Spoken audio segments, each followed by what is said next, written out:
Salut, c'est Raphaël. Avec FCG, un point c'est tout. Et aujourd'hui, on parle des drapeaux. Un drapeau, c'est une pièce de tissu qui sert à représenter une communauté et à se reconnaître dans des rassemblements comme des manifestations ou des guerres.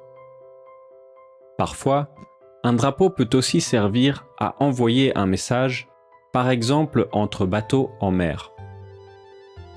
On retrouve leurs origines jusque dans la civilisation chinoise il y a 4000 ans. Les drapeaux qui représentent des régions ou des pays sont plus que des bouts de tissu colorés, ce sont des symboles et des signes de ralliement. C'est pourquoi il est universellement condamné, parfois par la loi, de faire flotter un drapeau sale ou dégradé, ou même de le faire toucher le sol. Et il est bien sûr très apprécié de lui faire un petit salut en passant devant. Mais attardons-nous un peu sur les couleurs et leur signification.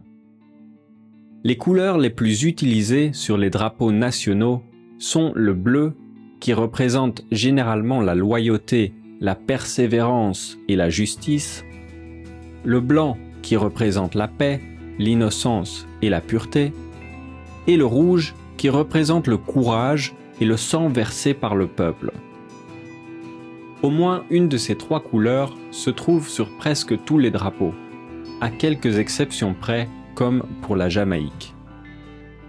Et les trois couleurs ensemble se retrouvent sur les drapeaux de France, des États-Unis, du Royaume-Uni, des pays slaves et encore de bien d'autres comme les Philippines ou le Chili. Viennent ensuite le jaune qui peut représenter la générosité, le vert, l'espoir et le noir, la détermination. La combinaison rouge, jaune et vert est celle des pays africains, du Portugal ou de la Bolivie. Alors que la combinaison rouge, blanc, noir et parfois vert est celle des pays arabes. Depuis la fin du XXe siècle, les subtiles variations dans les couleurs sont codifiées grâce à des systèmes de référence précis. Ça permet d'éviter des confusions entre certains drapeaux, comme ceux du Luxembourg et des Pays-Bas, de l'Italie et du Mexique, de l'Australie et de la Nouvelle-Zélande, ou de la Roumanie et du Tchad. En ce qui concerne les dessins, il y en a beaucoup. Mais les plus courants sont les bandes horizontales, où les couleurs sont choisies à partir du blason originel du pays.